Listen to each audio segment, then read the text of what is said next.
El gran enigma de qué es la muerte y qué hay después de la muerte es uno de los problemas filosóficos más antiguos y universales. A lo largo de la historia, los filósofos han reflexionado sobre el destino del ser humano una vez que la vida física termina. Este misterio no solo ha interesado a la religión y a la ciencia, sino también a la filosofía, que lo ha abordado desde diversas perspectivas que van desde el escepticismo radical hasta las creencias más esperanzadoras sobre la inmortalidad del alma o la reencarnación. En este vídeo vamos a explorar todas esas grandes respuestas filosóficas que se le ha dado a la muerte. Empecemos por Platón.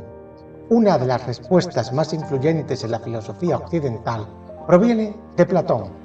En sus diálogos, particularmente en el Fedón, Platón desarrolla la idea de que el alma es inmortal y que tras la muerte, ésta se libera del cuerpo para retornar al mundo de las ideas. Según Platón, el cuerpo es una prisión para el alma y la vida terrenal es una especie de preparación para la vida duradera, que es la existencia del alma en el reino de lo eterno y lo inmutable.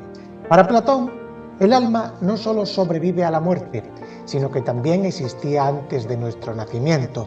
En este sentido, la muerte no es algo que deba temerse, sino un retorno a la verdadera realidad. La vida humana, entonces, es una transición entre el mundo sensible y el mundo inteligible. En el Fedón, Sócrates, mientras espera su ejecución, discute esta idea con sus discípulos, argumentando que la filosofía misma es una preparación para la muerte, ya que enseña al alma a desligarse de las ataduras del cuerpo y orientarse hacia la verdad. Este enfoque platónico ha sido enormemente influyente en la tradición filosófica y religiosa. La idea de la inmortalidad del alma, adoptada por el cristianismo en diversas formas, tiene sus raíces en el pensamiento platónico. Para aquellos que creen en una realidad trascendental, la muerte no es el final, sino un nuevo comienzo en una existencia superior. A diferencia de su maestro Platón, Aristóteles ofrece una perspectiva más terrenal y, en cierto sentido, más compleja sobre el destino después de la muerte. En su tratado De Anima, Aristóteles define el alma como la forma del cuerpo, lo que significa que el alma no puede existir sin el cuerpo, ya que es la que le da vida y propósito. Para él, el alma es la esencia misma de un ser viviente, lo que lo distingue de una cosa inanimada. Aristóteles, sin embargo, hace una distinción dentro del alma entre sus diferentes partes. Mientras que la parte vegetativa y la parte sensitiva están claramente ligadas al cuerpo y mueren con él, la parte intelectual o racional podría, según Aristóteles, tener una existencia separada.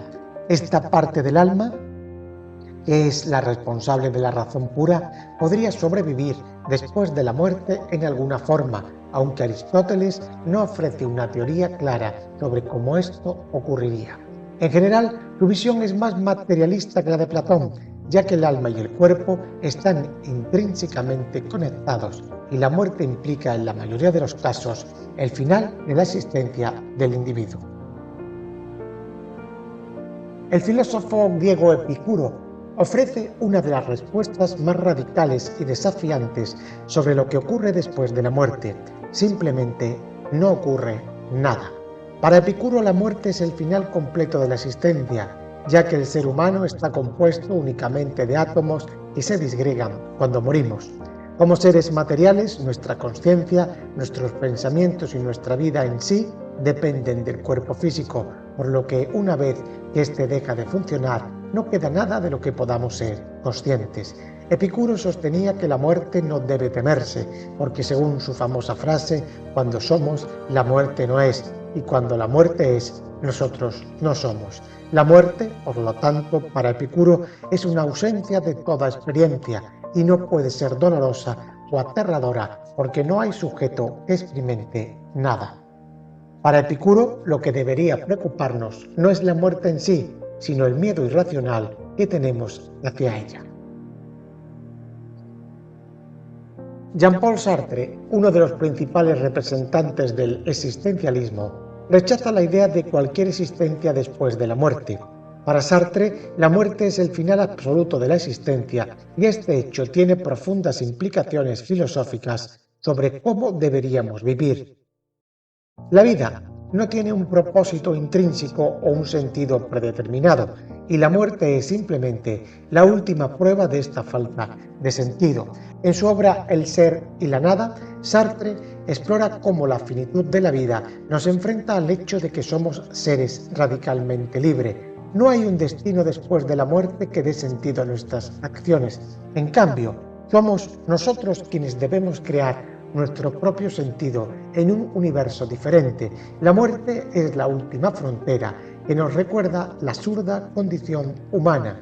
Nacemos sin un propósito, vivimos sin un destino determinado y morimos sin ninguna trascendencia. Sin embargo, Sartre no ve esto como algo negativo, sino como una llamada a la acción. La libertad radical que nos otorga esta falta de sentido cósmico es, en última instancia, lo que define nuestra existencia y nos permite vivir con autenticidad. Immanuel Kant no ofrece una explicación empírica o racional sobre lo que sucede después de la muerte, sino que trata la cuestión desde una perspectiva moral. En su obra, Crítica de la razón práctica, argumenta que el alma y la vida después de la muerte son postulados necesarios de la razón práctica. Es decir, aunque no podemos saber con certeza si existe vida después de la muerte, debemos suponer que el alma es inmortal para que la justicia moral sea posible. Si el alma no fuera inmortal, entonces no habría garantía de que los justos sean recompensados y los malvados castigados en el más allá. Para Kant, la inmortalidad del alma no es una certeza racional, sino una creencia moral necesaria para nuestra idea de justicia. Para Arthur Schopenhauer, la muerte es una liberación de la voluntad de vivir, que es la fuente de todo sufrimiento. En su obra El mundo como voluntad y representación, Schopenhauer argumenta que la voluntad, una fuerza ciega e irracional que impulsa a todos los seres vivos a perpetuar su existencia, es la raíz del sufrimiento humano. La vida es un ciclo interminable de deseos insatisfechos y, por lo tanto, de sufrimiento. Sin embargo, en la muerte, el individuo es liberado de la voluntad y del sufrimiento. Aunque Schopenhauer no cree en una vida personal después de la muerte, sí ve la muerte como una forma de disolución del yo individual y con ello una liberación del sufrimiento. Nietzsche no cree en la inmortalidad del alma ni en una vida después de la muerte en el sentido tradicional. Sin embargo, en su idea del eterno retorno, expuesta en Así habló Zaratustra, introduce una perspectiva fascinante. Aquel imagina que la vida que vivimos se repite infinitamente una y otra vez. Aunque no presenta esta idea como una realidad metafísica, es un desafío ético. ¿Vivirías tu vida de manera diferente si supieras que se repetirá eternamente? Para Nietzsche, lo importante no es lo que ocurra después de la muerte, sino cómo enfrentamos nuestra mortalidad. La muerte es el fin definitivo de la vida individual y por eso debemos aprender a amar la vida tal como es, sin esperar una salvación en un más allá. Se dice que Nietzsche podía creer en la vida como un eterno retorno, pero parece más bien una metáfora para justificar su postura filosófica. En su obra Ser y Tiempo, Martin Heidegger trata la muerte no como un evento que ocurre en el tiempo, sino como el horizonte a partir del cual se entiende la existencia humana. La muerte es la posibilidad más radical que cada ser humano enfrenta, una certeza ineludible que define toda nuestra existencia. Para Heidegger, la muerte nos revela la finitud del ser y nos enfrenta con la angustia de nuestra existencia. Esta angustia, lejos de ser negativa, es lo que permite al ser humano vivir de manera auténtica, enfrentando su finitud y tomando decisiones basadas en esa conciencia. No hay vida después de la muerte para Heidegger, pero la muerte es la condición que hace que la vida sea significativa. Michel de Montaigne, el gran filósofo renacentista, adopta una perspectiva más estoica frente a la muerte. En sus ensayos argumenta que la filosofía es, en última instancia, una preparación para la muerte. Para Montaigne, temer la muerte es inútil porque es una parte inevitable de la vida. Siguiendo la tradición estoica, Montaigne sostiene que la muerte es natural y que debemos aprender a aceptarla con serenidad. No está preocupado por lo que ocurre después de la muerte, porque es algo que escapa a nuestro control. Ludwig Feuerbach fue un filósofo materialista que influenció profundamente a Karl Marx.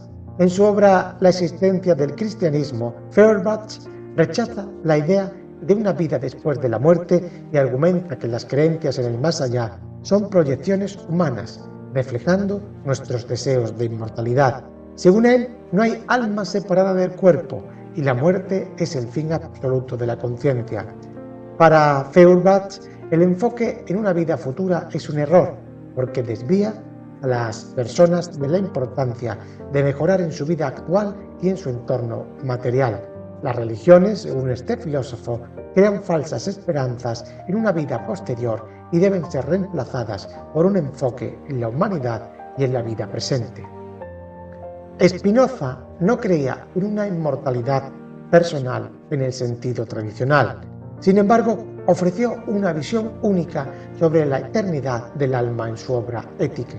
Para Spinoza, todo en el universo es una expresión de una única sustancia divina a la que llama Dios o naturaleza. El cuerpo y la mente forman una unidad, y cuando el cuerpo muere, la mente, entendida como un modo de la sustancia divina, no desaparece, sino que participa de la eternidad. Sin embargo, esta eternidad no debe entenderse como la supervivencia de una entidad personal después de la muerte, sino como la unión del intelecto con el orden eterno de la naturaleza. Para Spinoza, el alma no es inmortal en el sentido de continuar como un individuo consciente, pero sí participa en la eternidad de la sustancia. Desde la perspectiva filosófica de la neurociencia contemporánea, la pregunta sobre qué ocurre después de la muerte puede responderse con un enfoque completamente materialista. La conciencia es un producto de la actividad cerebral y cuando el cerebro deja de funcionar, la conciencia desaparece. Este enfoque se basa en estudios neurobiológicos que han mostrado que los pensamientos, emociones y recuerdos son el resultado de procesos neuronales. Cuando el cerebro muere, la identidad y la conciencia que definen a un individuo se disuelven. Aunque esta visión es consistente con la de filósofos materialistas como Epicuro, la neurociencia ofrece una comprensión más allá de los mecanismos que sustentan la conciencia inconsciente.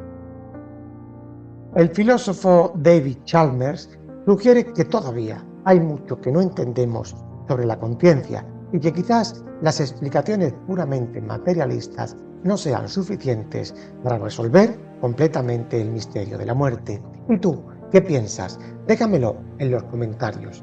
Arriba te dejo más vídeos para que sigas profundizando en el saber.